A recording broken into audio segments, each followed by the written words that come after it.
ఒకప్పుడు కామెడీ చూసుకుంటే, ఇప్పుడు కామెడీ చూసుకుంటే చాలా డిఫరెన్షియేట్ ఉంది సార్. అంటే ఇప్పుడు ఇలాంటి కామెడీ అనేది అసలు రావట్లేదు సార్. దేనివల్ల అని సార్? అంటే రాసేవాళ్ళు రాయట్లేదు, రాయించుకునేవాళ్ళు రాయించుకోవట్లేదు. హుహు.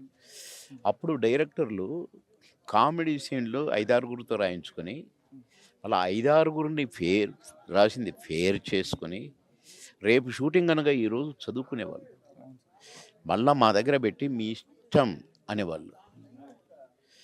మేము మా హోంవర్క్ మేము చేసి నటించేవాళ్ళం. ఇప్పుడున్న వాళ్ళకి అలాంటివి ఎందుకు సార్? వాళ్ళ గురించి అమ్మో! ఇప్పుడు వాళ్ళంతా పీహెచ్‌డీలు చదివొచ్చారు. అయ్యో బాబు! యాక్టింగ్‌లో మేము వాళ్ళ గురించి మాట్లాడలేం బాబు. ఏదో మేము చిన్న చిన్న పెద్ద బాలశిక్ష చదివినోళ్ళం. ఏ 2 ముక్కలు నేర్చుకొని చేసేవాళ్ళం. ఒకప్పుడు కామెడీ, ఇప్పుడు కామెడీ అనేది చాలా వరకు తగ్గిపోయిందండి. దేని గురించి అంటారు? అంటే అప్పుడు అలవాటు పడ్డ మీకు టీమ్ లీడర్స్ కానీ కంటెస్టెంట్స్ కనబడతలేరు కదా, అది ప్రాబ్లం మెయిన్గా నాకు తెలిసి. అప్పట్లో మా చెమ్మక్ చంద్ర గారు, గెటప్ సీన్ గారు, సుధీర్ గారు, అద్రే అభి గారు అండ్ చాలామంది వెంకీ మంకీ కానీ, రాకేష్ కానీ చాలామంది టీమ్ లీడర్ ఉండే. వాళ్ళందరూ కనబడకపోతే చాలామందికి వాళ్ళ ఫ్యాన్స్ చూడట్లేరు అనుకుంటున్నాను నేనైతే, అనిపిస్తుంది కదా. ఎందుకన్నా మరి అంటే వాళ్ళు కనబడకపోవడానికి రీజన్ ఏంటి అంటే? ఇక నేను దాని గురించి నేను ఏం మాట్లాడలేను. జబర్దస్త్ గురించి నో కామెంట్స్, ఎందుకంటే జబర్దస్త్ వల్లనే నేను ఇక్కడ ఉన్నా కాబట్టి దాని గురించి నేను ఏం మాట్లాడలేను. మళ్ళీ వస్తుంది, అట్లేం లేదు.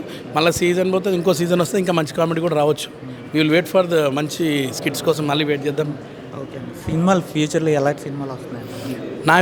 నేను వచ్చేసి దసరా ప్రొడక్షన్స్ వాళ్ళది కింగ్ జాక్ క్వీన్ అని కేజేక్యూ అనే సినిమా ఒకటి జరుగుతుంది. దాంట్లో ఒక మంచి నెగిటివ్ క్యారెక్టర్ ఇచ్చారు డైరెక్టర్ గారు. ముస్లిం గెటప్లో ఒక మంచి గెటప్లో వస్తుంది.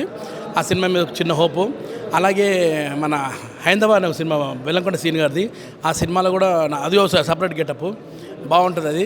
అండ్ ఇవన్నిటికన్నా స్పెషల్గా మంచి సెంటిమెంట్ సీన్ ఈ మధ్యకాలంలో చేసింది మన కళ్యాణ్ రామ్ గారి సినిమా రాబోతుంది. నాకు తెలిసి టైటిల్ కూడా రివీల్ చేసారో లేదో తెలియదు, కానీ నేను మాత్రం చెప్పేస్తా. Arjun son of Vyjayanthi cinema, ఆ సినిమాది దాంట్లో మంచి సీన్ ఇచ్చారు డైరెక్టర్ గారు నాకు. అర్జున్ సన్ ఆఫ్ వైజయంతి అనుకుంటా. మన కళ్యాణ్ రామ్ గారు, విజయశాంతి గారు మదర్ అండ్ ఫాదర్గా మదర్ అండ్ సన్గా చేస్తున్నారు, అర్జున్ సన్ ఆఫ్ వైజయంతి అని. ఓకే అన్న, మీరు సేమ్ రాఘవేంద్రరావు గారిలో ఉంటారన్న. అతన్ని ఇమిటేట్ కూడా చేశారు. అంటే అలాంటి టైప్ ఆఫ్ పాత్ర ఏదైనా చేస్తే వస్తే చేయడానికి మనకేముండదు, కానీ అంటే టీవీ పరంగా ఓకే, కానీ నేను సినిమా పరంగా, ఎందుకంటే గురుగారు అంత పెద్ద ఆయన గెటప్ నేను వేసుకోవడమే నా అదృష్టం అనుకుంటాను.